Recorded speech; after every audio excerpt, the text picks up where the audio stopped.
Hello and welcome to Bear Football here on the Barroom Network. John Buffone alongside Aldo Gandia and a fresh-looking Tyler Ellis.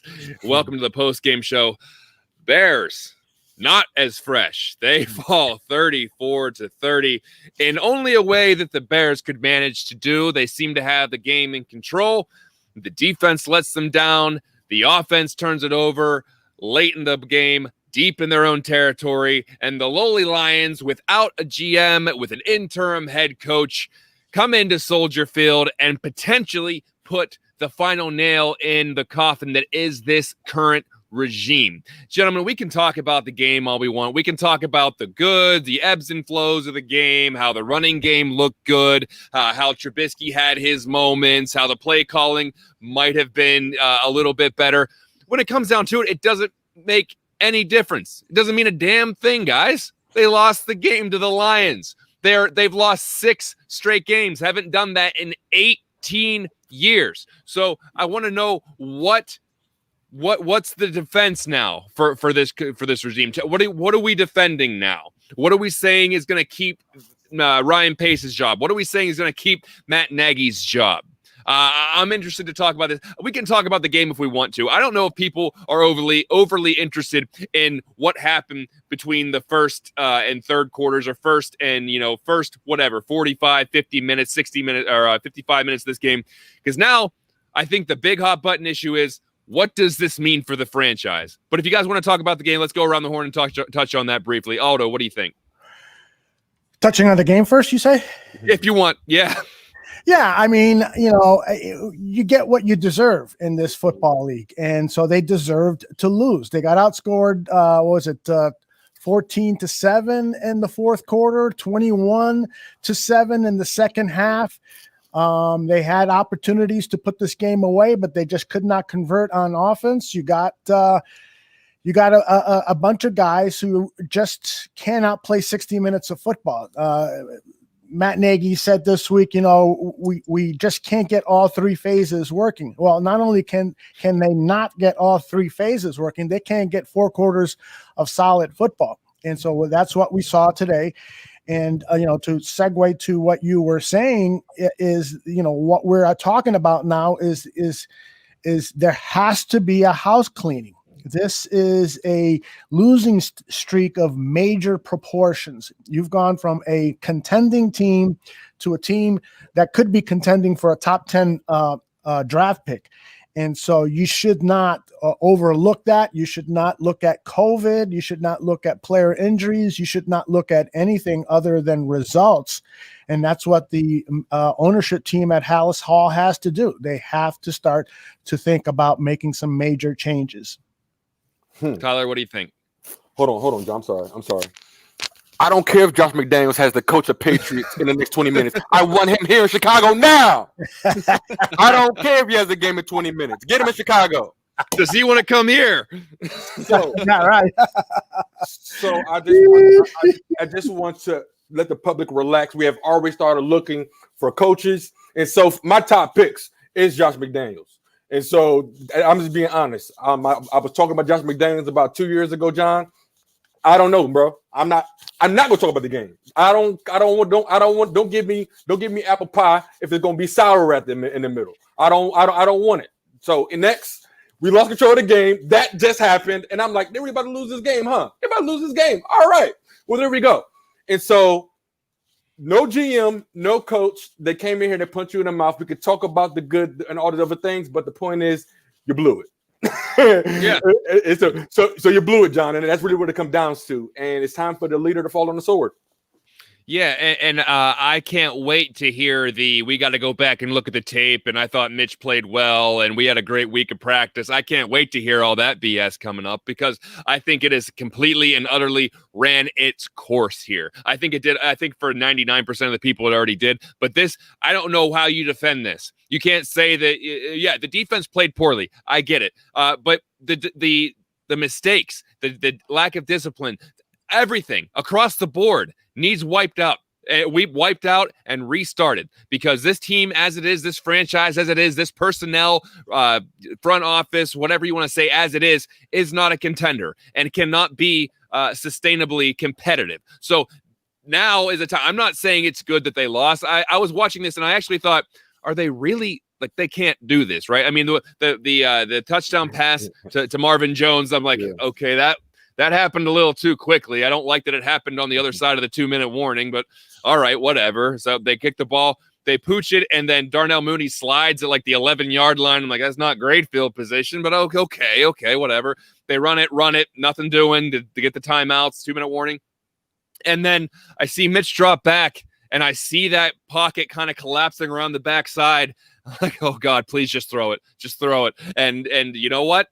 Bam, there's the strip sack. There's the ball. Of course, Detroit recovers it. Of course, they run the ball down the heart of the defense for a touchdown. Of course, at the end of the game, whenever they make a stupid mistake like Allen Robinson stepping out of bounds before the first down marker, of course that happens. Because why wouldn't it? Because we keep hearing about the culture that this GM and this head coach has brought to the Chicago Bears. We keep talking about the culture. You know what the culture has been? What's a way that we can screw this up? Let's find a new way to do it. Because it's never, this has been a very undisciplined team. We can talk about penalties. We can talk about the lack of discipline on the offensive line. And anything that you want to talk about, we can talk about. But I'm tired of hearing about the culture here because it's not a winning culture. This team is. I don't care that people may like Matt Nagy. They may like Ryan Pace. They may like the fiery attitudes they bring, or they might like their positive attitude. I don't give a crap. There are plenty of people with positive attitudes that I wouldn't want running the Chicago Bears, and 2 of them are currently employed by the Chicago Bears. So I am tired of hearing about this because now is the time. If you're 5-7. I don't think 9-7 is going to get you into the playoffs now, and plus all the tiebreakers they screwed up. So I don't see them. We're talking about like they're going to run the table and go 9-7. They're not. They're not going to do that. So now we got to start talking about next year. We got to start talking about what they want, what they really want to do, how they want to conduct business. And if these two are in the long-term plans, then we're going to be having the same exact conversation week 13 in 2021. John, it would have been that way no matter what. Even if they would have won, if the Bears, I get it. But if the Bears would have won, if we finish out the season with above 500, Nagy comes back, and so the focal point is, John, you hit on a bunch of different things. Discipline. You talk about discipline. The team, bro. Leadership comes down to structure. What are the freaking standards for the team? Standards are key. Okay, and so one reason, and that's why I bring up a Josh McDaniels, who we had some people in the chat talking about, don't be so quick on it. But I tell you why I like Josh McDaniels is because when he was a head coach for the first time in Denver, he did cause a lot of things with Brandon Marshall, but he got humbled, went back to with Bill Belichick. He learned leadership. Understand, if you want to win, you have to follow the blueprint. The blueprint is when you walk inside New England Stadium, do your job. That's what happened here, John. Different people didn't do their job at different times. It's too much to blame. Not just blame. It's not. It shouldn't be all Allen Robinson's fault. Only he didn't get the first down. It shouldn't be all Mitch's fault with the fumble. It shouldn't be all the defense's fault for really not playing any freaking defense. It shouldn't be the defensive line fault for not like just being pushed back, if you will. The focus is who's going to come in here and lead the team. I like Josh McDaniels because we need a system. We have capable talent, gentlemen. Yeah, Aldo, I'll go to you next, but I look over this team and I don't want to run it back. I don't want to think like, hey, let's just revamp and let's add a piece. I don't think we're a first or second round quarterback away from, running the division. This team isn't scaring anybody. This team isn't scaring the Detroit Lions that don't even have they have an interim coach. They fired their GM. This team isn't intimidating anyone. And the Bears defense is still good, but they're on that downswing now. They're not elite, and they're not going to carry you. And I said last week, there are going to be times in 2020 where you need your offense to be able to win a shootout. I thought maybe I didn't think it was going to be against the Lions, but I thought maybe that was going to be the case today, where the offense is actually going to have to take a hold of this one and win.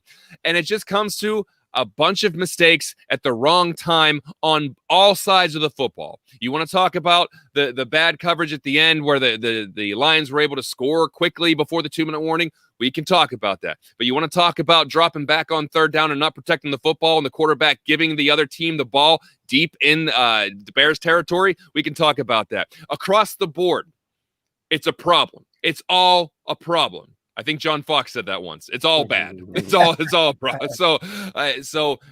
Aldo, I mean, I want to bring this topic up now.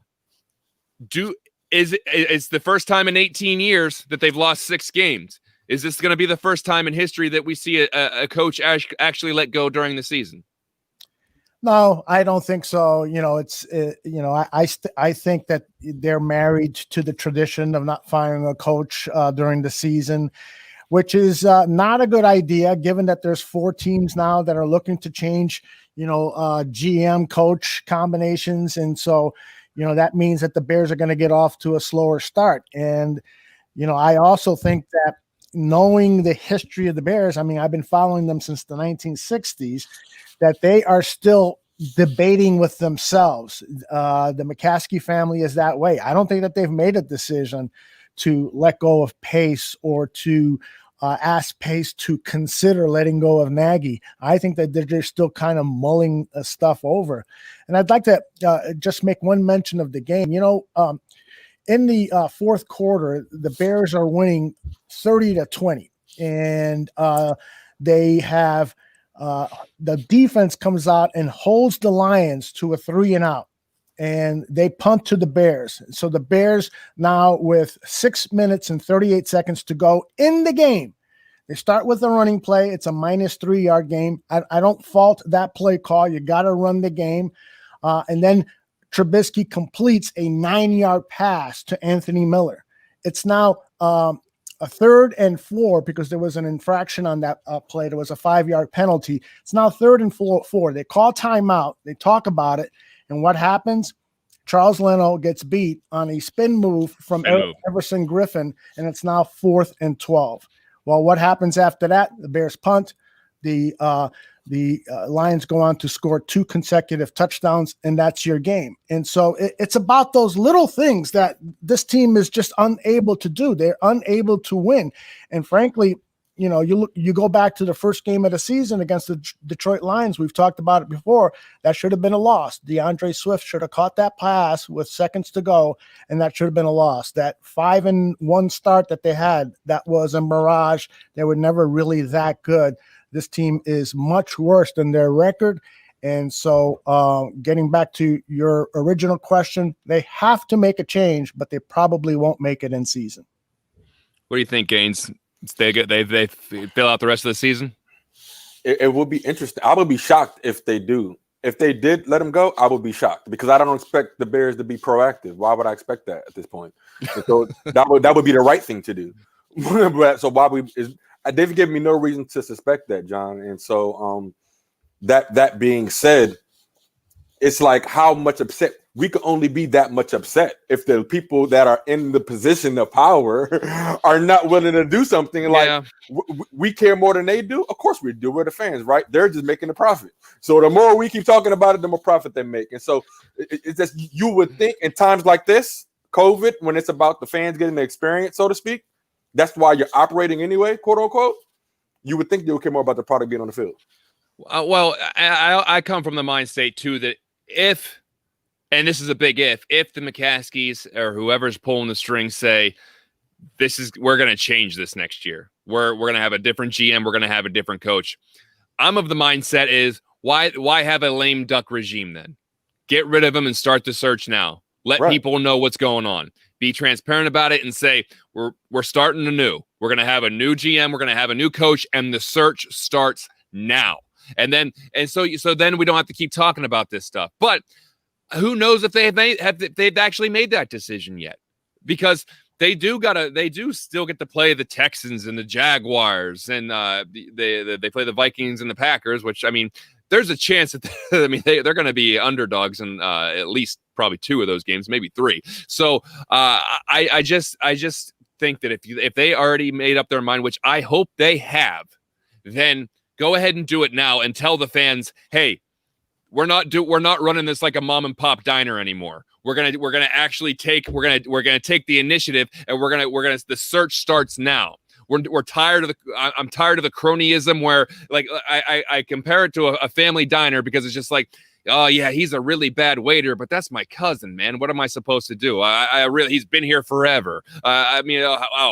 We really like this positive attitude. He can't cook, but man, we really like having him around. I'm tired of that. Run it like an NFL franchise. Run it like a business. And so I think that there needs to be not just a culture change within the GM and the head coach and the players. There needs to be a culture change on how the Chicago Bears actually do business, on how they put those people in place. So hopefully this is a wake-up call whenever you have your guys that you love in place. You love the GM. You trusted him with rebuilding Hallis Hall. You love the head coach. You love the culture he brings up. Maybe this is the problem. Find a guy who's actually find the people. If man or woman, if you find the person that can actually get the right football people around you, then who cares if I just love hanging out with. I just love our conversations. They're like a son to me. I'm tired of that. Mm-hmm. This isn't. This isn't a place where you go and get coffee every day and read the newspaper. This is the Chicago freaking Bears. They need they modernize their facilities. Now modernize your mindset a little bit. Facts. Otto, what you got, brother? I got I've been looking at the draft order for 2021. Right now, the Bears are 13th, but by the end of the day, or by the end of this week in football, they could be as high as the 10th pick in the overall draft. And so I told somebody the other day, it really doesn't matter where you pick in the NFL draft. Good teams can find good draft picks no matter where they're drafting. But the one thing, when you're looking for a quarterback, you do want to have the highest draft pick possible. It increases your odds of landing a quality quarterback, unless, of course, you're Ryan Pace. You trade up from 3 to 2. You're supposed to really increase your odds, and he picks the wrong quarterback out of the top 3 quarterbacks. But I'm just. Last week I was super angry and I was making a fool out of myself. This week I'm just resigned to the fact that this is who we are. This is the team that we have. That for 3 quarters, I thought we were going to be talking about a victory and talking about the possibility of squeezing into the playoffs, about the possibility of maybe, correcting the ship and getting to a point where there are some good things to feel good about. Well, right now, it's really hard to find anything to feel good about the team. Even your superstars, Allen Robinson and Khalil Mack and Eddie Jackson and those guys, they just didn't do enough to win. And somebody in the chat room said that they almost expected Mitch Trubisky to fumble. And I had this very same feeling. There was a play or two beforehand where I thought, we got to take care of that ball, Mitch. And there it was. He fumbles the ball. So, it is what it is. I still love my Chicago Bears. I'm never going to give up on them, but now it's about planning for the future. And that's what we're going to start doing. Yeah, I know that we're going to eventually get to Nagy's presser, but honestly, at this point, what could he possibly say that has any out of the ball? I felt well. Let's find out, because there he is right now. Yeah, tell me, Matt. Getting touchdowns, and so that part was good, and it's we knew there's going to be games like this where we got to score points, but it's certainly one that hurts, and that's stating the obvious. Jason Leisure. Matt, why has this team fallen apart the last 2 seasons? Thank you. Yeah, I don't know. I think that for us, all I know about is who our players are as people and how they handle this stuff, and it's not because of a want. I know that, and so it's just difficult, man. This is the life in sports, and it's not easy. It's not fun when you lose, and the only thing you can do is continue to support each other. Just fight for one another and understand that it's not because of lack of trying. Pat Finley. Matt, you said before that you understand that questions about your job status is part of the deal here. with another loss. What are your feelings about that? Are you worried for your job? Again, I don't get into any speculation on any of that. My job is to do is to make sure that each and every week I'm giving it everything I can as a coach and as a leader, with these guys. So I have to make sure that I do that, and any other thing that's a distraction that would be taken away from our team, and that would be not good for me or them. And I don't even get into that. Mark Potash. Matt, your defense is up 460 yards. Are you surprised, stunned, disappointed? What's the emotion that explains your response to that performance? Well, we're playing a good offense and a good quarterback, but I'll have to go back and watch the tape and see exactly where that was. I thought early on, what it felt like for me was just you saw, I don't know, 3 or 4 3rd and 10 pluses that they converted. I thought that was big there with some of those. We got them into where we wanted them with 3rd down, but we weren't able to get off the field with those 3rd down conversions. So that right there is when you look back and see that. And then, the one drive where we had them, I think they were at the -4 yard line towards the end of the game, and they went down there and scored right before the 2-minute. That's the one probably that we'll look back at and say, man, being able to get them to take more time off the clock and or hold them to at least minimum a field goal. But I have a lot of belief in these guys. I love these guys to death, and regardless of the side of the ball, that's where I'm at with them, and they know that, and that's where this is right now. Jeff Dickerson. Yeah, Matt. Hey Jeff, we can't hear you. We're gonna come back to you here. Follow a little bit on what Pat said. You got 4 years. Okay. We're gonna go to Brad Biggs. Hey, Matt, I know you said you want to be able to watch the tape to see some of the things on defense, but how do you account for the pass rush failing to get home in so many games this season with some high dollar guys for you lining up front there? Yeah, I know. When I say going back to watch the tape, a lot of that is to see, you go back and you watch and you say, okay, are we winning our one-on-one battles? And so, because teams are going to scheme, they're going to have stuff with Khalil and with 96, with Akeem, where they're making different, jet protection chips and that sort of thing, helping guys out. So I like to see, I go back and watch, okay, are we using more coverage, enabling our guys to win their one-on-ones? And then if we are we winning our one-on-ones? If we're not winning our one-on-ones, why is it? And then, do we need to create some or manipulate some with blitzes and fire zones and cover zero, stuff like that? So that's where it's hard from the sideline in the game to see that part of it. And that's what I go back and watch and get a feel for, is how that works together with the coverage. A couple more for Coach. We're going to go Jeff Dickerson. We're going to end around here with Jason's computer. Sorry about that. So, Matt, you do have 4 games left. So how do you salvage these final 4 games so it doesn't just become a nonstop narrative of, is this guy going to get fired? Is this guy going to get fired? How do you salvage these last 4 weeks, which still are an opportunity that's in front of you guys? Yeah, is doing just that. I mean, we talked all week.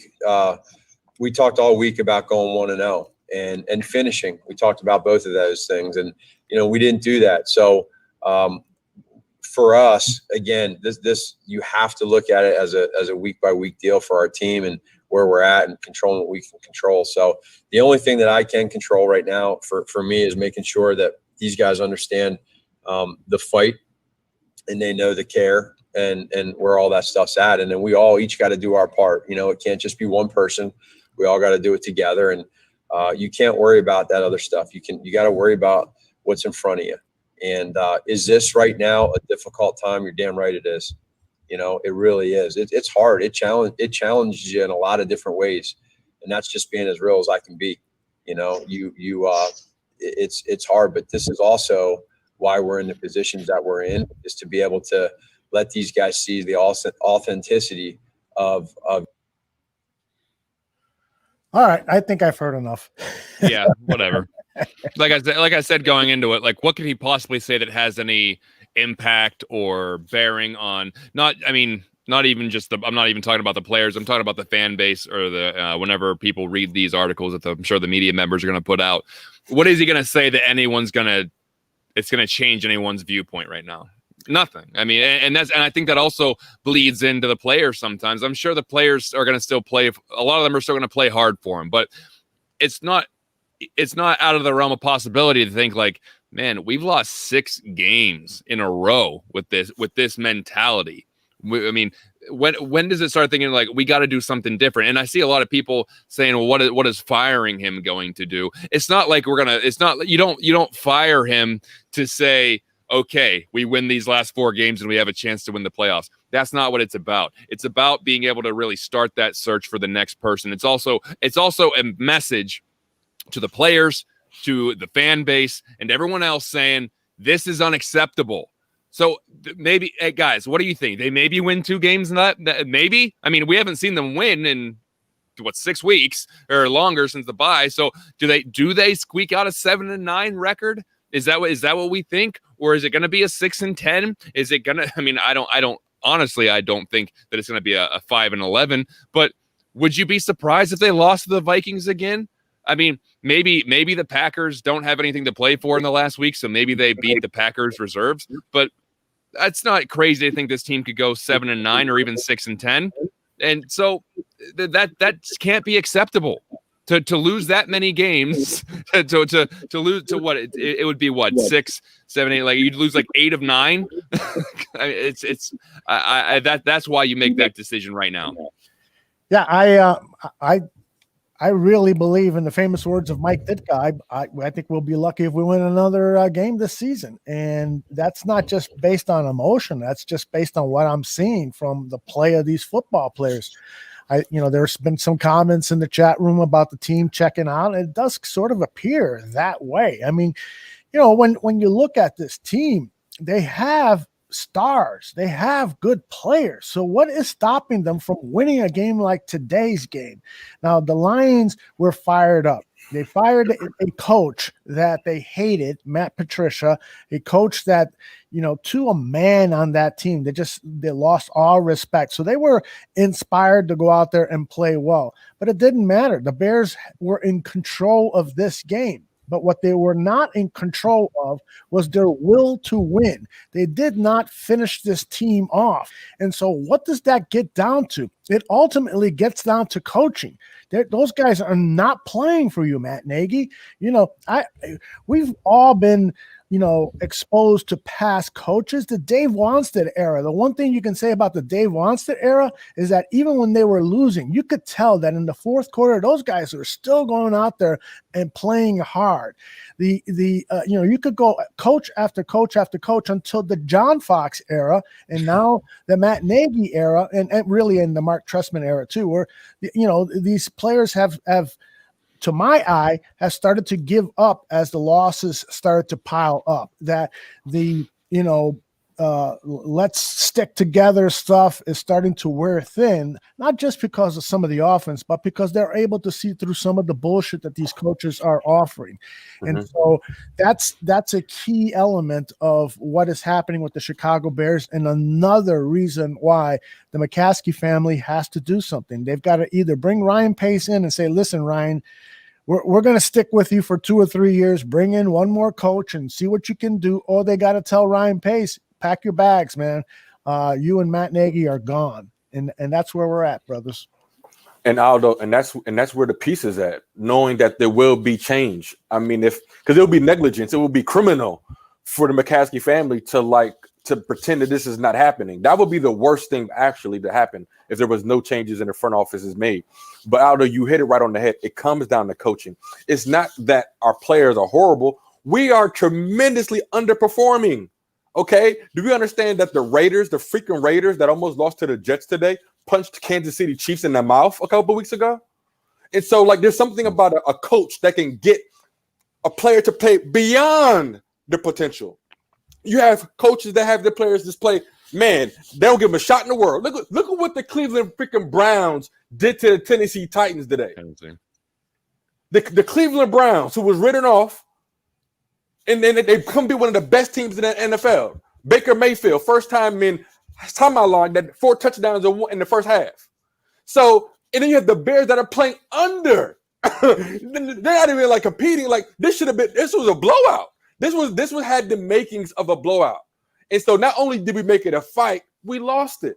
And that goes back to the coaching, Aldo. We're not staying together because everybody has a plan. John, you know this, until you get punched in the freaking face. Yeah. And then when you get punched in the face, John, if your counter game is weak, what you gonna do? You end up with one of these is what you end up with. But but you're absolutely right, because I think this is one of those things where we've always said that if everything lines up perfectly, this team can win a lot of games. But when it comes to having to adjust, change things up, or change a plan to the talents in which your personnel has, not try to fit everyone into your system. And that's what we've seen for 3 years. I have a system. I need to find a way to fit these guys into the system. Not I need to find a way to fit the system to my guys. And that is what we've seen for 3 years. And it worked out pretty well because things aligned pretty well in 2018. They stayed remarkably healthy in 2018. They had the defense was spectacular in 2018. So yeah, they won a bunch of ball games. Then you had to start adjusting things in 2019, and we saw how that went. Now the wheels have fallen off completely. It's done. It's over.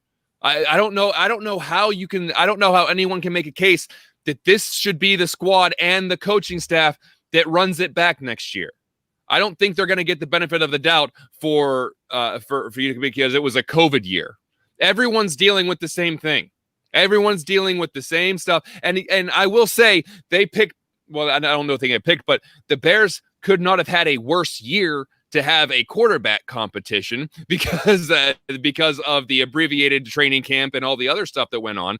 But that's just par for the course. What's the worst year to have a quarterback competition? How about now, whenever there's basically no training camp and no preseason games? Oh, okay, sounds good. We didn't want to bring in a number one quarterback to automatically supplant Mitchell Trubisky. We want to make sure they all get half reps, and then none of them are prepared for it. So all of this is a combination. We can take pot shots at everything that pisses us off. We can talk about the regression of the defense. We can talk about the ineptitude of the offense that we've seen throughout that. We can talk about time management. We can talk about game awareness. We can talk about anything you want. It is a huge combination of ineptitude, and it starts with the people up top.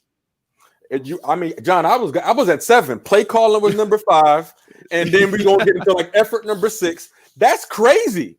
And that's crazy. And guys, when we talk about the quarterback position, when we talk about the TIF pick of the draft, the fact that we need talent to supersede lackluster coaching? Trubisky with us, and we can get started. Apologize, Mitch Trubisky at the podium. Mitch, on the strip sack, I'm curious what you were looking for on that play as it came to happen, and then obviously what happened with Aquara coming around the bend there.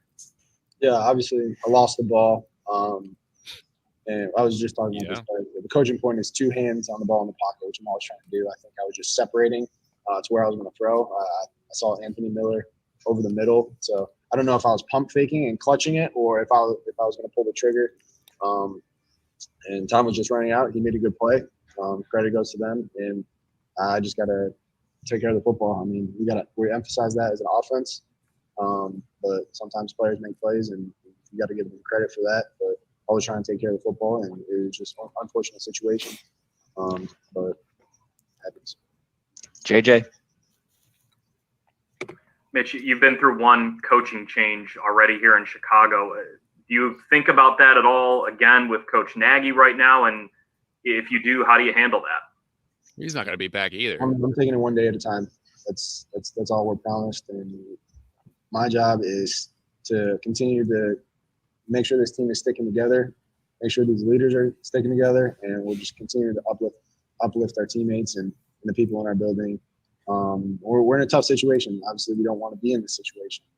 But I don't believe negativity or holding your head down is going to help us get out of this. So you got to believe that we're going to turn around, and continue to stay positive and just continue to work harder. I hope it's turning around. So that's what I'm focused on, and just taking it one day at a time, and then that's it. Mike Berman. I ran out of cliches. Right. Mitch, you'd played virtually a mistake-free game until that that last moment there. How do you kind of summarize what you did on the field today? I only heard the last part of your question. How do I summarize? I said sorry if it's not working well. You virtually mistake-free game the entire way, and then the one mistake at the end. How do you summarize, put into context your game today? Yeah, you'd like to have that now. You'd like to not have that one mistake at the end, obviously. I thought I went out there. I played efficient today. I thought our offense was efficient today. I thought we did a good job of mixing in the run with the pass, and I thought we were balanced. I thought the O-line did a great job of protecting and establishing the run game. I thought our backs ran really hard. David and CP ran their tails off.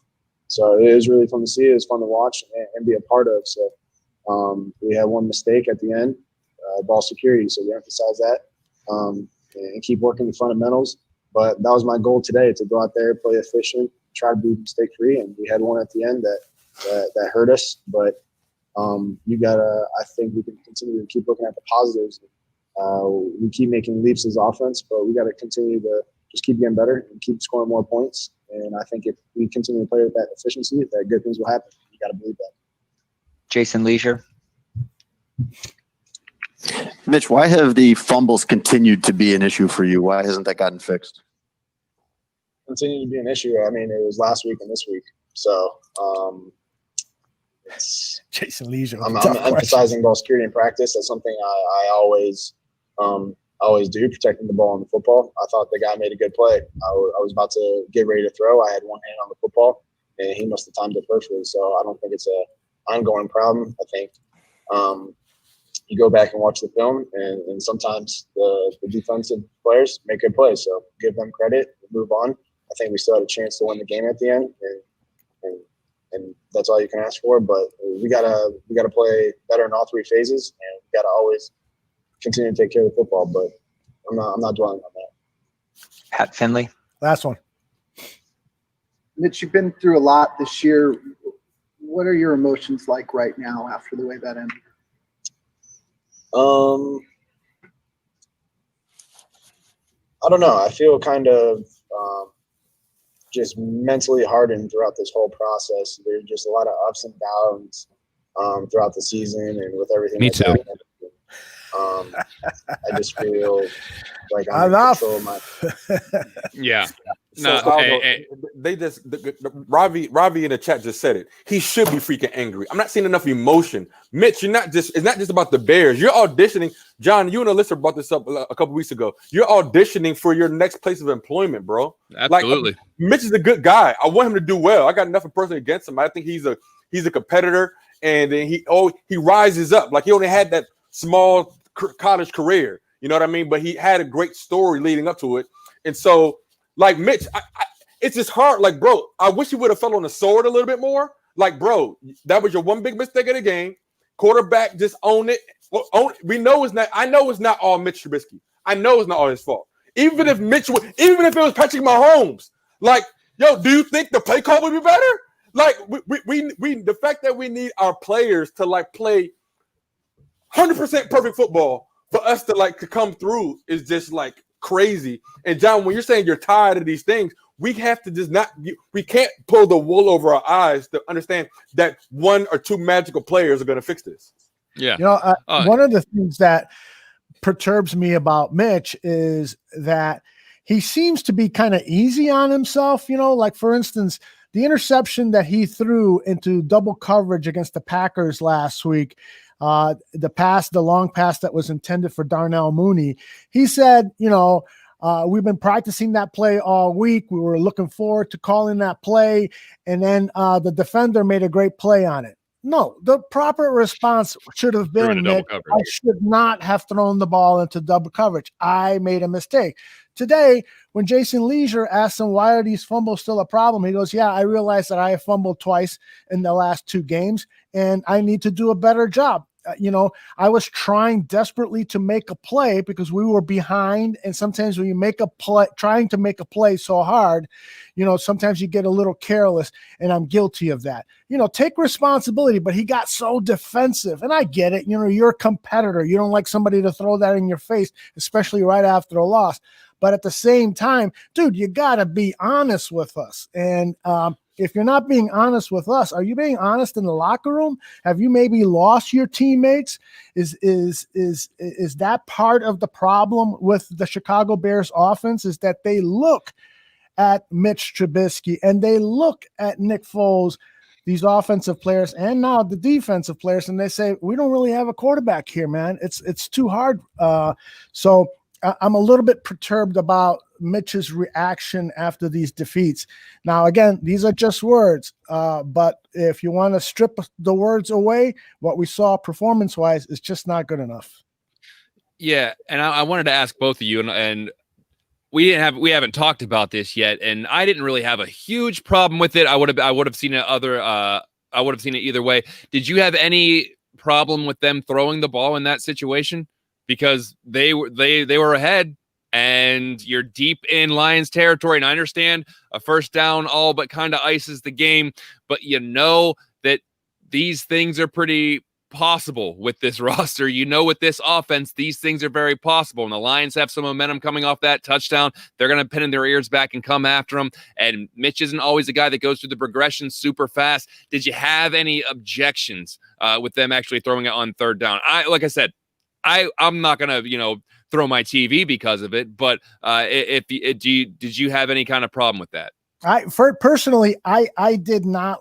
And frankly, while I was calling for more to stick with the run more, it was obvious that in the middle of the third quarter and throughout the fourth quarter is that they were stopping the run. The Lions were started to kind of key in on the run. They knew, okay, this is their strategy. They want to try to run it down our throat, and the run wasn't happening. But yet play action was working effectively. I would have liked to have seen more play action called.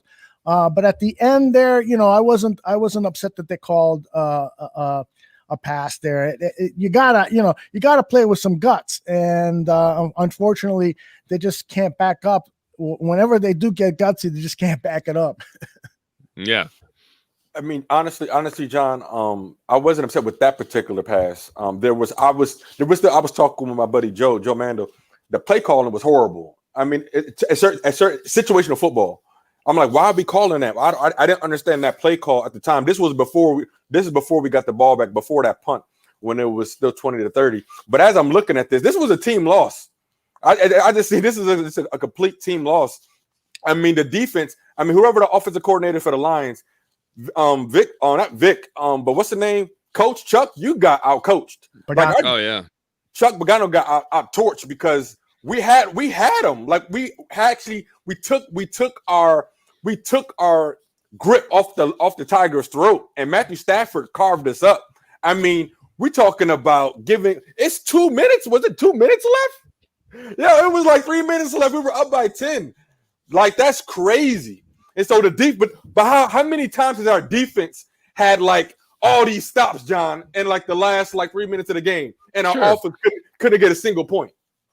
Yeah, no, it's they're never ever clicking on this at the same time. If the defense shows up, the offense falls apart, and as of recently, if the offense shows up, the defense is going to fall apart, and that just comes down to, like you said, a full team loss, and that starts from the very top down. And Aldo, I mean, I'm starting to feel some of those things that you're talking about as far as.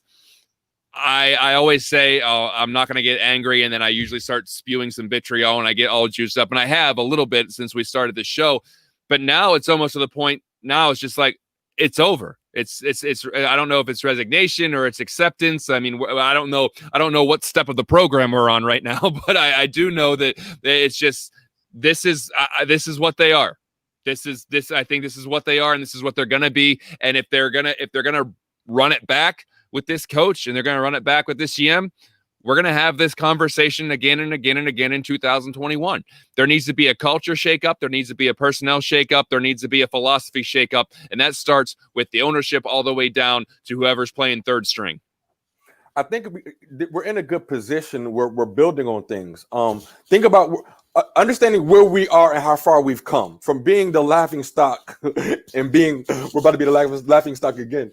But the laughing stock where Mark Trestman was worse, was a lot worse in my opinion, because so you go from Trestman to Fox, and so but then Nagy, so all these modernized things.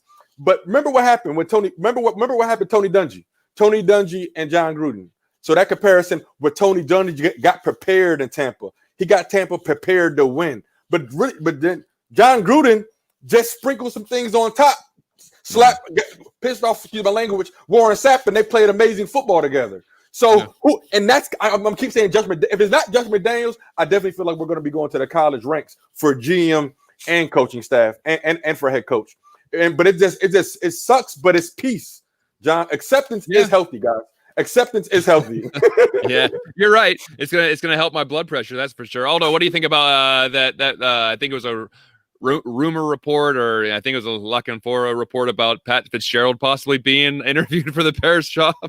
Well, again, it's Jason La Canfora, who has a record of having really some terrible misfires in some of his reporting. And there's been rumors and speculation that he kind of makes some of the things up. Greg Gabriel, who does the Gabriel and Schuster Talk Bears, has Jason La Canfora on his short list of so-called football insiders who really are not in the inside.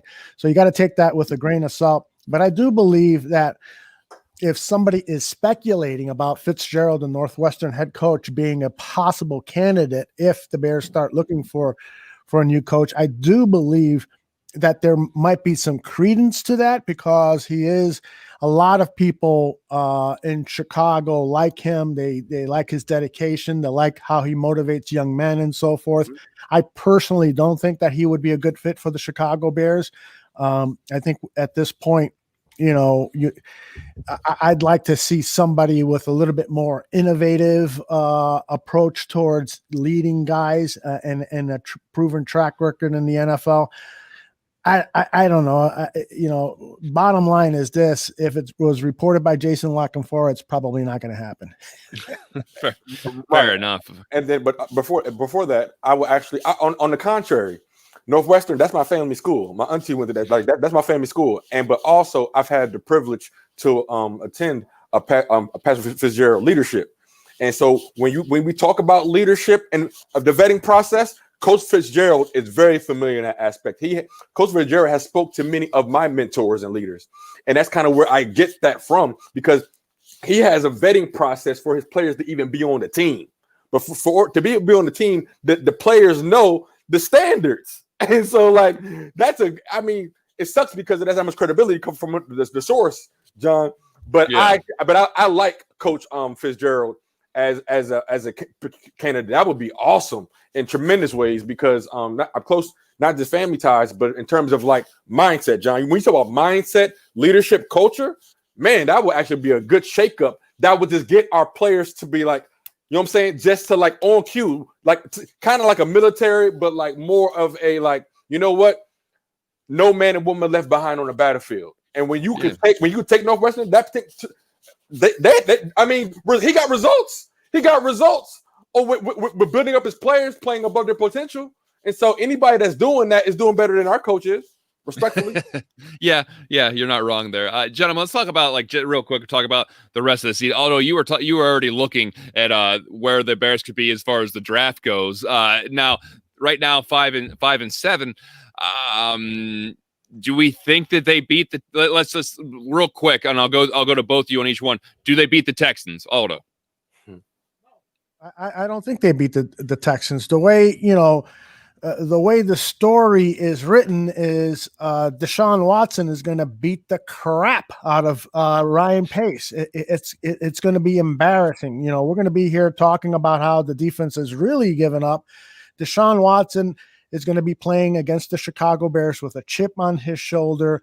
one of the things that I really, really have learned to appreciate about Deshaun Watson is how good he is at breaking down defenses. The guy has a photographic memory. He is really, really smart. I wasn't too keen on him coming out of college because although he played really, really well in big games and had that big game experience, and that was great, he also threw a lot of interceptions, and I was afraid of that coming into the NFL.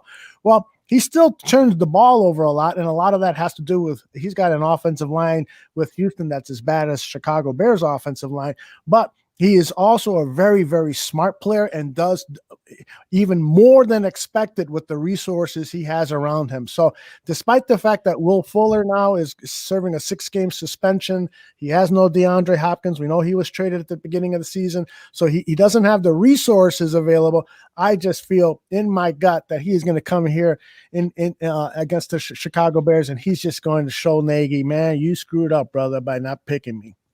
Let's go to the next games. We talked about the Texans, and you can hit on that if you want to. But I was going to move to can they be after that? They got the Vikings. Can they beat the Vikings? The Vikings, they can. Yes, they can beat the Vikings, John. I feel like the Bears can beat anybody, to tell you the truth, bro. But the fact of the matter, they probably won't because we're playing under our potential. Like that, you see what I'm saying? Like the schemes, like something's wrong. And so, yes, they can beat the Texans. Yes, they can beat these teams. But will they execute? I think better than them than they will execute. That's the problem. Yeah, because I just see it going differently in my mind, which goes back to coaching. Deshaun Watson, I was high on Deshaun Watson coming out. I love the arrow celebration. I feel like that would have been a perfect thing for us to get the Bears fans with a quarterback. But full transparency, a couple weeks ago, I don't see that much of a difference with Deshaun Watson and Mr. Trubisky. Watching Deshaun Watson, I've been watching a lot of his games this season, and I'm like, I've seen him struggle and how he acts within that struggle. But guess what? The Texans fired their coach. They had a guy come in, and Deshaun Watson has been on fire the last 3 games. Today is kind of shaky. I believe they lost today. They did beat the Patriots. Guess what? Deshaun Watson lit up the Detroit Lions last week. That's when they got him over the hump. And so, but back to the Vikings struggled mightily against the Jaguars today. The Jaguars almost went to overtime. So the Vikings squeaked out a W. And so, you see what I'm saying? Yeah, and that leads me to a great segue, Aldo. Can the Bears beat the Jaguars next week after that? Yeah, the Jaguars have been playing well. They hung with the Packers, didn't they? Yes, they did. They lost in overtime by a field goal today. And so my gut feeling says is that the script is that not only Watson beats the Chicago Bears, but also Mike Glennon. And that'd be classic. That'd be crazy, guys. Y'all understand? Like, do we have to do the show that week? Like we just if we lose, it's cancel the post game. Play the 85 Super Bowl. and well, that means that we have to if we do. I assume we will do a show, but the last week is and I'll take this one. It's against the Green Bay Packers. I think that at that point it only matters for draft positioning. But if the Packers have things sewn up, or potentially they have the number 1 seed, only one team gets a bye this year in the playoffs. If they have that sewn up, which is a possibility, or if they're ingrained as the number 2 seed and they can't move up and they can't move down, there's a possibility that the Packers play their reserves and the Bears only lose by 10. So I think that I think that still, regardless, that I think that they could potentially lose 3 of 4 more games, and that would put them at 6-10. And so then now we're talking about I don't know, Aldo, if they're in a top 12 pick, do you feel better about grabbing that quarterback then? Yeah, there's a possibility. The top 3 quarterbacks as it's shaking down are, of course, Trevor Lawrence, Justin Fields, Trey Lance from North Dakota State, and then quickly rising is Zach Wilson from BYU. And so, I saw one mock draft where he was a top 5 pick. So you could see 4 or 5 teams pick a quarterback, first 5 picks. There's so many teams that need a quarterback for this upcoming season, the 2021 season. So that is another challenge that the Chicago Bears face. So do you want Ryan Pace trading more draft assets to go up and get his quarterback. No. That's Nope. the problem. You need Nope. more new thinking here to solve this quarterback problem. Now, then the second tier of quarterbacks are guys like Jamie Newman, who I really liked last year at Wake Forest, and then he transferred over to Georgia, but decided to opt out, so we didn't see him in his senior year. And so you've got a lot of other tier 2 quarterbacks who look promising. Danny Schimmon really likes the kid out of Sam Ellinger. He is definitely a leader, a gritty guy. He could be available late in the first round, maybe even the second round. So he could be somebody, but he certainly doesn't have the talent of the top quarterbacks that I just mentioned. So it's going to be tough. Hopefully if the Bears, can get into the top 10, I'd like their chances better of picking one of those top 3 or 4 quarterbacks. But it is possible those top 3-4 quarterbacks could all be gone, even if the Bears are picking on 10th or 9th. Hey, John, Aldo, I love the fact that it's going to go from Bear football / the Bears on draft on tap, because I'm dressed for the occasion. I'm dressed for the occasion. What do you think, John? Cue the highlights. Yeah, we can do that. That will be more exciting. I think that would the Danny Schimmon and Neil Stopchinski show, Draft on Tap, is going to be the hottest show on the network here, because everybody's going to be looking forward to this 2021 draft. And they just had on Jim Nagy, the executive director of the Senior Bowl, and that was a great show. It's available here on our YouTube channel. It's a great show because one of the things that Jim Nagy shared with us is that a great thing about this upcoming draft is that it's very deep at the offensive line position. It's also deep at the quarterback position.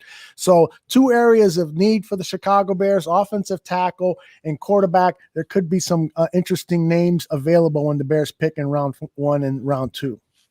Best quarterback, offensive and defensive line, because what Eddie Goldman did, we really can't take that chance again. So we need a playmaker on both sides of the ball, offensive tackle and a D tackle, and probably the best to be available. But guys, what scares me, I can't get excited about it, because if we get a quarterback, who's going to be talking to his ear? Who's going to be grooming this guy? Because I just got like shivers of Matt Nagy saying he's not ready yet. We're going to see where he's at on practice. I just don't even want to hear those words from him, because I'm like, bro, Patrick Mahomes has improved since you left. And I'm just like, it's terrifying. Respect, because I want to have lunch with Matt Nagy because he's a good guy. But when it comes to football, John, I don't know anymore, bro. No.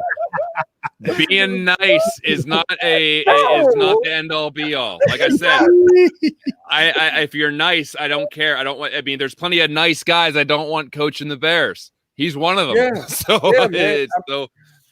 It looks good. He looks good. He looks good. He plays his position. But a head coach, give us the vision. If he's going to be the guy, John, I just feel like this is one thing I want to forget. Somebody needs to ask him, hey, Nagy, did you call any plays this game? Can you honestly, I want an honest answer. Did you call any plays that game? If he says yes, we will never get these answers. But which one? Yeah. Can he be far removed as possible? Because he's a good guy.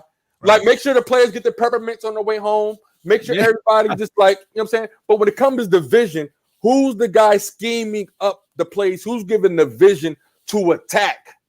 That's what I want picking our players, guys. Well, and I think also what's important, and we saw this this mistake made by John Fox, is when he took over, he couldn't quite decide if he was building a team or trying to win with the roster he inherited, and also, trying to make some changes to that roster to win quickly. So therefore, he had that big Jay Cutler contract, but he didn't draft a developmental quarterback behind Cutler. Dak Prescott was drafted in the 4th round. And he waited a while. The Ryan Pace era is going to be remembered for a general manager who didn't have a cohesive vision on how to build a team. It's like, you want a general manager to come in and say, you know what, I have to build from the scratch, or make the right decisions and then tinker with the roster you've inherited so you can win now. And the latter is much more difficult to do, because you're dealing with veterans, and if you make a mistake, then you got to rebuild 3-4 years down the line and so forth.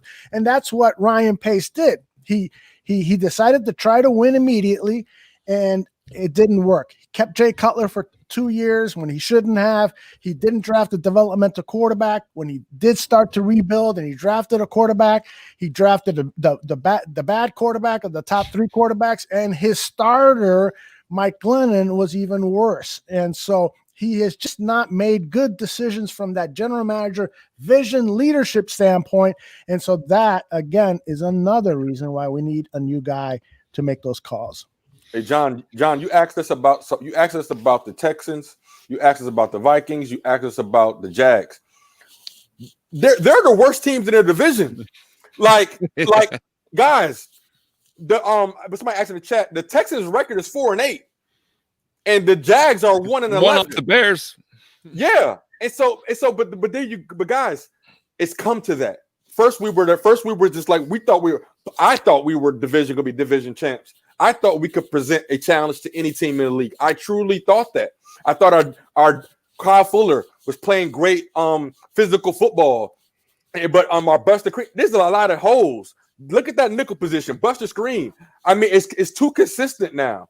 I mean, with the teams just know where to go to if Jalen Johnson's still gonna make some rookie mistakes, and so there's a lot of developmental things that need to take place that comes from harder, stricter coaching of guys that's doing their job and playing like you said, John. The Jaguars gave the Packers all they can handle. Yeah. All I mean, they can handle.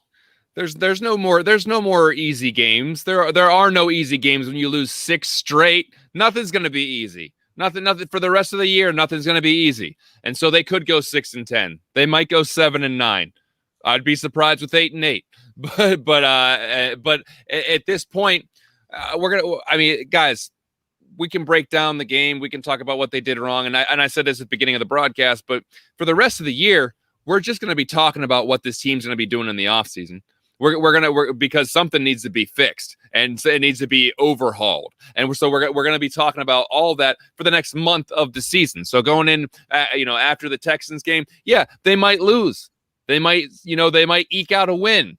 At this point, does it make a difference? Does it make any difference at this point? No. I don't think it does. It doesn't. At this point, you don't want your team to go out there and lose, No. So you want to build a winning culture. So that's important. So sort of to answer your question, it's important from that standpoint. But from the standpoint of trying to save the general manager's job, the coach's job, no, I think that the decision should be already locked in stone that you've got to make a move. You just don't, you cannot look away from this horrendous losing streak and the way that this team is losing. Bottom line, I was trying to be fair to the Bears by saying, this was a fired up Lions team. They really were happy that their coach left and blah, blah, blah. But the bottom line is that was still the Detroit Lions. That was still the quality, the lack of quality football team. They didn't have Kenny Golladay playing. They didn't have their Trey Flowers, their key pass rusher playing. They didn't have a lot of other aspects. Wow. And so when you look at the roster of the Chicago Bears and you look at the roster of the Detroit Lions, this should have been a 30-0 or 30-7 or 30-10 win. It should not have been a 34-30 bitch slapping. Akeem Hicks is back. Akeem Hicks is back, and I haven't seen us get. I thought he was out, but by the way it looked like Akeem Hicks wasn't there today. And that's no slight to him at all because he's the man. I know he probably got sick of last week and probably came back before he was 100%. I love Akeem Hicks. If anybody's good with me on this team, bring back Akeem Hicks because that man is all heart. But it's too many other holes to be plugged, John. I don't know. It's too many holes to be plugged. Too much. It's all over the place. We got some people in the chat. Eddie Jackson, I'm avoiding tackles. I definitely feel that. My man AC from Barfly Tailgate Show, man, my man is in chat. We were 5-1 in first place. That's hilarious. We were 5-1 in first place, AC. And but what happened? The ship. I mean, it got lost, John. Attention to detail. It's always going to be that one thing. That fumble. Mitch played good. I can go back real quick. Mitch played okay. Maybe 3 mistakes. I counted 3 mistakes. That potential interception that the guy dropped. Yeah. Obviously the fumble, and then there was one that he didn't check down. I think he could have. But besides that, Mitch could have got the coach out of the hot seat by playing above and beyond what was happening on the field. But then at the same time, when Matt got a sack, we had a defensive penalty. It's always going to be something. How much leverage, how much rope are we going to give the coaching staff for them being bailed out if we could blame it on the player? Yeah, listen, I love playing coulda, shoulda, woulda, so I'm going to do that right now. So whenever the Bears were 5-1, everyone is, I'm not going to name names or anything, but there's how can you be talking this poorly about the team? They're 5-1. They're winning games. And we got that on social media all the time. And it's like, we can put context on this, but now let's look at coulda, shoulda, woulda. They are a DeAndre Swift drop, a close game with the Giants where they could have called pass interference. They're a Nick Foles miraculous comeback against the Atlanta Falcons away from being a 2 or 3 win team and actively in the Trevor Lawrence, Justin Fields sweepstakes. So if you look at this season as a whole, they didn't dominate in the 5 wins and they look really bad in their losses. Let's look at this team. Are they even as good as their record, or are they actually worse than a 5-7 record? I know that there's talent on the team, but they don't execute. They don't play. That's just are they actually worse right now than what their record says? I just thought about some. Sorry, I just had a vision of Peyton Manning. Peyton Manning come to the Bears. I just had that. I just had that in my mind. Like, wait a minute. I said that's what we need. Peyton Manning. He could beat Aaron Rodgers. He could do it. And so, yeah, he'd find a way. But God, no, we could talk about the scoreboards. Good football teams find a way to win, John. It doesn't matter. I mean, if you want to go to the playoff, it's about. You talk about the will to win. You don't have this. You don't have that. That's okay. Punch them in the dang mouth.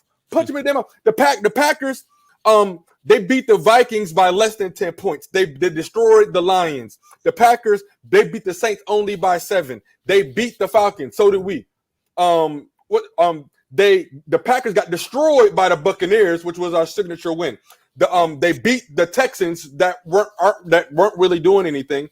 Then the Packers lost to the Vikings. Then the Packers beat the crap out of 49ers, who have a whole bunch of injuries. Then the Packers barely beat the Jaguars. Then the Packers lost to the Colts. Then the Packers beat us, and now the Packers are only beating the Eagles by 4.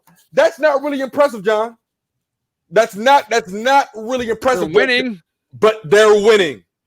But so all I'm saying is that 5-1 record was cool when we were winning, but we stuck with Nick Foles when Mitch Trubisky got benched for much less. So it goes back to player management, John.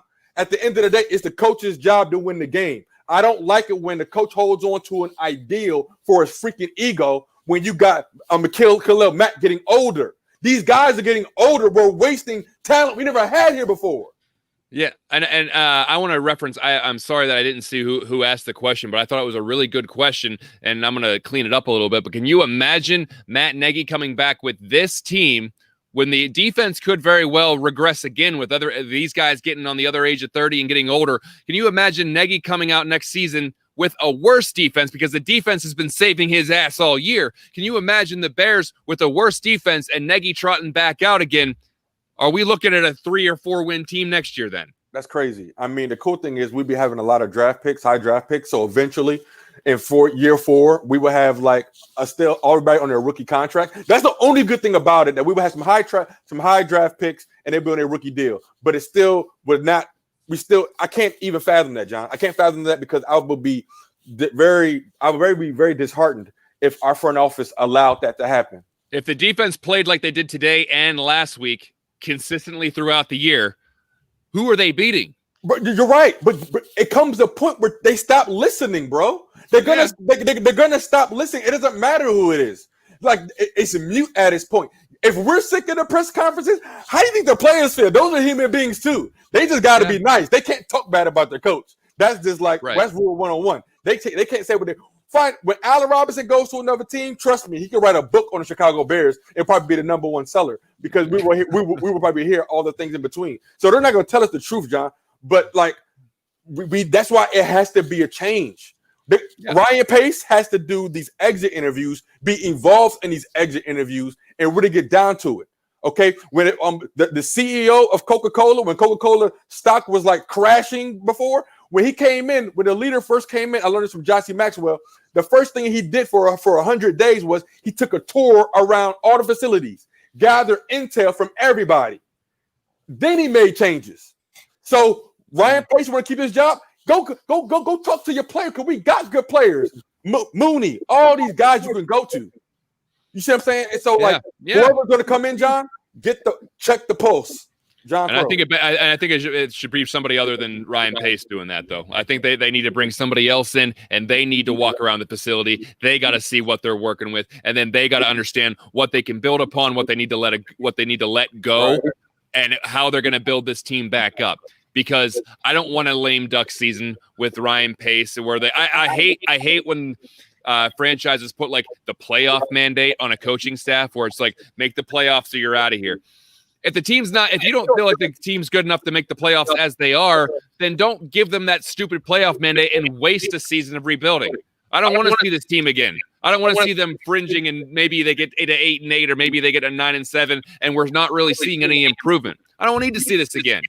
Why put off the inevitable? I think the inevitable is this team needs to rebuild.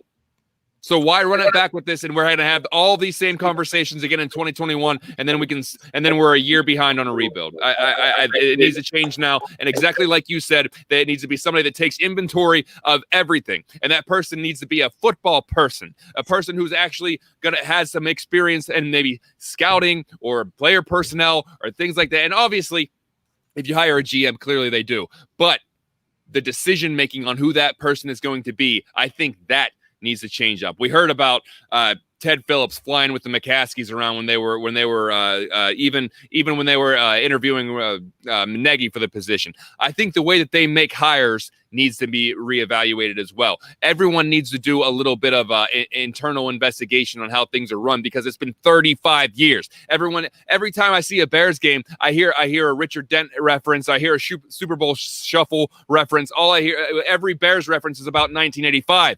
We talk about it like it happened last year. It was 35 years ago. And there's a reason this team can't make consecutive playoffs.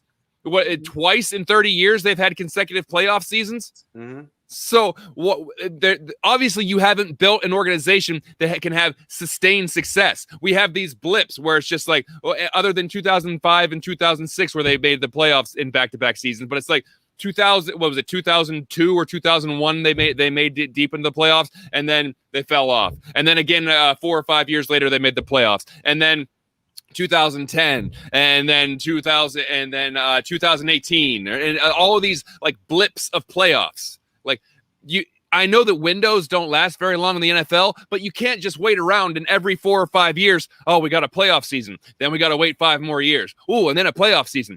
That you haven't built it the right way.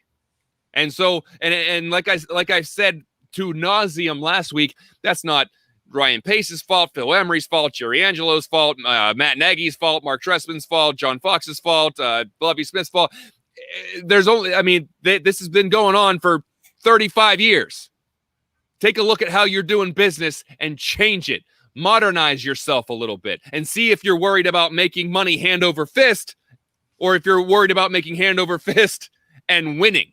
Because you own an NFL franchise, you're going to make money regardless. How much is winning up there on the priority list? We're going to find out. We're going to find out in about probably about a month or two. We're going to find out how much winning is actually there. Because I think the GM tries to win because their job depends on it. And I don't want to hear about the cheap old Bears, because I don't think that's true either. That went out the door when they gave $90 million to Julius Peppers and Khalil Mack, and they spend money. They spend money. I'm not saying they spend it in the right way, but it's not about a cheap thing. But I want to see how much of an actual commitment they are to getting the right people in place. Sometimes you got to fire your cousin from the diner. Sometimes your brother is a bad cook, and you got to get rid of him. Let's see how much of a priority putting the actual right personnel in place is. But we're going to see that in about a month. How was that going to happen, John? Who is picking these GMs, man? Who's picking these GMs? Ryan Pace. We're not going to talk about Phil Emery. Who hired Jerry Angelo? Good times, Urlacher days. Good times. Was it Mark Hatley after David Wannstedt, I believe, maybe? And so, like, who's going to hire the GM?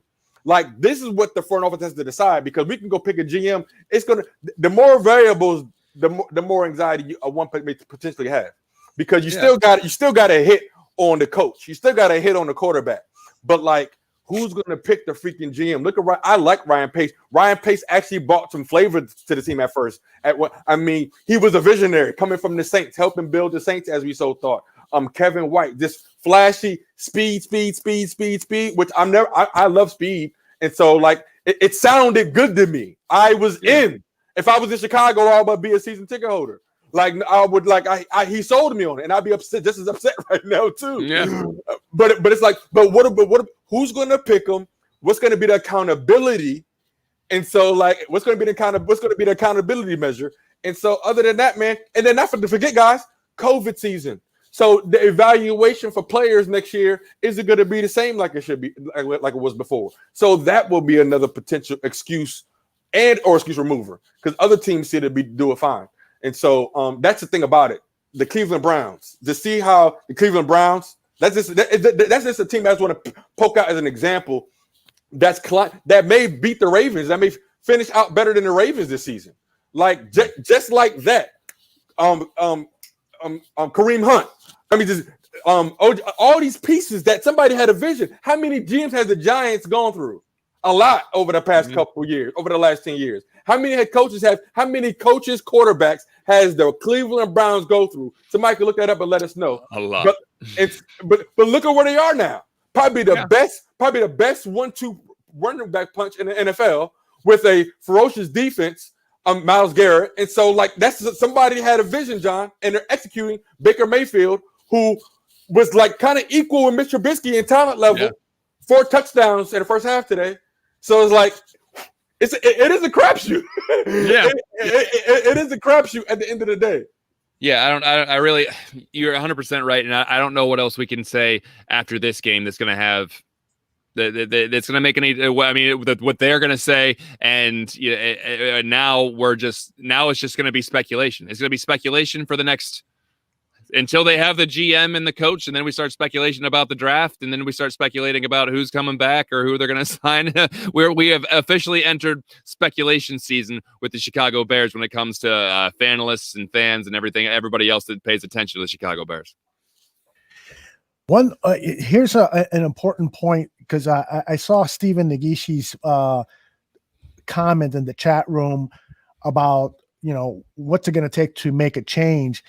And he complained that as long as we are buying merchandise and supporting the team, they're not going to make changes. And so that is really, really important. One of the reasons John Fox was fired and not allowed to coach for the last season of his contract was there were lots of empty seats those last 2 or 3 home games of his 2017 season, his final season, the third of a 4-year contract. And so if if ownership starts to see that, hey, all of those season ticket people are starting to cancel and the season ticket waiting list is getting smaller, merchandise sales are starting to get smaller, then that's usually the impetus for ownership to then make the change. So Stephen is right. We as fans have to stop buying the shirts. We have fans have to stop buying the hats. We have fans have to start making some noise on social media that we're not going to take this shit anymore. And that's when management will start to listen. You always hate to, call out somebody and tell them, you got to lose your job. But that's what the job is. You're in the entertainment business, you're being paid millions of dollars, and it's come to the point where we here at Bears Barroom has to start like a coordinated effort to expose the fact that we can't take this anymore. Matt Nagy and Ryan Pace, that tandem is just not getting the job done, and it's time to move on. Yeah, I think that it's got to be the message, and after this game, it's just more the same. I mean, what else can you say? Yep. Well, I think we've said it all, to be honest. Yeah. I want to know, and a lot of people in the chat room want to know why Tyler is so dressed up right now. Oh, why? I mean, this is a privilege to be with you guys. I'm with freaking John Buffone and Aldo Gandia. I gotta step my game up with these guys. Yeah. What's her name? Yeah. That's what we want to know. Yeah. Let's go around the horn and get final thoughts, and then we'll pull the plug on this one. Sounds good. Go ahead, Tyler. So, real quick, just a couple quick thoughts. The top coaching prospects for 2020. I'll just end with this real quick. They have Josh McDaniels as number one. They got the offensive coordinator for the Bills, Brian Leftwich, offensive coordinator for the Buccaneers, Ravens defensive coordinator, and then you go to Oklahoma head coach and Clemson head coach. Lincoln Riley. Yep. And so those are some of the first top guys, John, that people are thinking that I'm thinking about. And so some of those interest me. Josh McDaniels interests me. Final thoughts, man. I have peace and clarity that the fact that they're going to get this taken care of. I love the Chicago Bears. If I don't want to support them, I will support their charities. And so I could be mad at the team, but I'm going to support the causes that they care about. That's what I will use my revenue for. And so everything that the Barroom Network will be here to do is to make sure that the Allen Robinson Foundations, all those things that the badge of honor, everything that we all put together, we make sure that those things, that the impact that the team may suck, but guess what? It brought me, Aldo, and John together. And so I appreciate. And for that, the Barroom Network will continue to be an example. All you wonderful people in the chat room taking time out your day to listen to us rather than listen to the watered down TV, respectfully.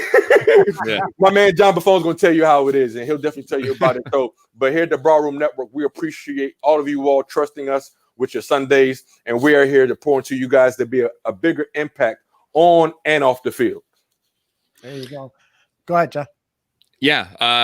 As far as my final thought on this is, I think the theme of this whole post-game show after this loss was acceptance, that this is what they are. This season has been a wash. It has been an utter disappointment and a failure. And this might have just been the catalyst for everyone to say, this is probably done. As far as done as in the head coach, the GM, some of the very familiar faces you've been watching on Sunday may not be back. Maybe they'll be back next year, but after some outs, they may be gone the year after. Things are going to look different in Chicago. And that's scary, and because we've gone through rebuilds that didn't work. We've gone through quarterbacks that didn't work. We've gone through draft picks that haven't worked out, certainly coaches and GMs. So we're entering back into that scary time where we're excited that change could be coming. We just have no idea what that change is going to be. So it's going to be one of those nervous times, but at least in the last 4 weeks of this season, we know this team's not going to make the playoffs. This team did not live up to expectations. It did not play up to its potential. So now we enter that time where we just kind of try to prognosticate where this team is going to go, not just the rest of this year, but next year and beyond. So I think that's kind of where we're at with this football team. As for the Ballroom Network, every Wednesday, Buffone 55, we're going to digest this loss and really dig into what it means for this team. We're also going to break down their matchup with Deshaun Watson and the Texans and try to figure out if they can win another game this year. And if they are, how are they going to do that? So we're going to talk to somebody who understands the Texans very well, and we'll probably have a sad therapy session because both of these franchises really aren't doing anything this year. So that'll be a fun show. Also, every other Thursday, please be sure to check out Pass the Mic with myself and Alyssa Barbieri, a show all about empowering female voices in sports media. This show has become so important to me and a lot of different people because of the stories that our guests have shared. Whether it be Peggy Kaczynski, who was our first guest on the show, or Carolina Teague, who was our most recent guest, talking about things that you're not going to normally hear on the radio, you're not going to hear on TV, because a lot of the women we've talked to said they don't want to be the troublemaker that brings these problems to their superior, and because they think that it's actually going to jeopardize their own job or jeopardize their potential of being promoted or getting a better job, because they don't want to be seen as the problem who always comes to management complaining about things. And some of these stories, and although you're in on this show, you listen, you're on the board, some of these stories are hard to listen to. Some of these stories feel like they're unbelievable in this year 2020. You can't believe that this stuff is actually happening behind the scenes. because it doesn't get publicized a lot. So Pass the Mic is all about is a show to bring those stories to light, to give these people an opportunity to talk about their struggles and what they have overcome to get to where they're at. And it's also about celebrating those careers as well. We talk about what they're working on, what their area of expertise are, and we do have a lot of fun on there too, because we talk about sports, and it's a good time with Alyssa, myself, and whoever we have on the show. So please go back and listen to them all. They're not time sensitive. Go back; they're all evergreen. Go back from episode 1 all the way up to where we're at now. Each story is very unique. And some of these things are hard to listen to, like I said, but it's important that we keep having these conversations to let people know that this stuff is going on. And if we can make even a small, tiny difference, I'm not saying we're going to change the world, but if we can even make the slightest of differences, then we are doing our job over here. So be sure to check that out every other Thursday here in the Barroom Network. And also, check out this post-game show. Fellas, we only got, we got 4 of these left. Yes. So stay with us, because we're going to stay with you. So stay with us here on Bear Football, because we're going to be with you every week to the very bitter end. And we don't know the depths of the bitterness yet, but it's as far as I can tell, it could get a lot worse. So be sure to check us out every Sunday. Aldo, take us home. Hey Aldo, real quick, brother. Please. I want to, John, pass the mic. I just love the show, bro. But also, guys, that show is available on all podcasts. Apps. It's really, really cool to go back and just listen to it. Yeah. It's therapy throughout the week. You can listen to it anytime if you miss it live. But that being said, any females in distress, and that you may not be able to tell your boss, but me and John are putting together a SWAT team, and I'm getting my flight license. And so you may not want to tell your boss, but you can slide John a DM, and we may show up. We're going to show up to your office. So any females being harassed at your office like that, just let your boys at Bear Football know. And we're going to make sure of that, because we are about equality and growth in all aspects. Like, we are stronger together, and we need our women. Our women are queens. And so from Alyssa and everybody from Pass the Mic, we appreciate you all. We appreciate those words a lot, Tyler, and thank you for bringing up that you can listen to that on any format. So if you're in your car, or you're in your home, you're at the gym, you're on the treadmill, whatever, just give it a listen. And they're not incredibly long. Most of them are an hour or less, but we squeeze a lot of stuff into that hour. We squeeze a lot of information, a lot of stories, and a lot of important stuff there. So I appreciate you saying that. Yeah, and I will add that if you have a daughter or a sister or a niece, a cousin, and she needs a little bit of inspiration because she wants to get into sports industry, or really just wants to hear somebody talk about how a woman has gotten over some of the obstacles presented in any kind of industry, listening to Pass the Mic might be of some help. So I will add that. And also let people know that Gabriel and Schuster will be on our YouTube channel tomorrow afternoon. They'll talk about the Chicago Bears loss. They will offer up their professional evaluation. Greg Gabriel, of course, 10 years as the Chicago Bears director of college scouting. So we're going to start asking him about, who could be on the horizon in terms of draft picks. David Schuster was at the game today, so he'll provide that in-person perspective. And we've got a lot more great programming here on the Bears Ballroom Radio Network. So if you're watching on our YouTube, please hit like and make sure you share this show with others. And if you're listening on the audio podcast, and in particular with iTunes, leave us a review and let us know what you think. Hopefully it's a good 4 or 5 star review. So again, for everybody here at the Bears Ballroom Radio Network, and in particular John Buffone and Tyler Ellis, my name is Aldo Gandia. We'll see you next week. Thank you.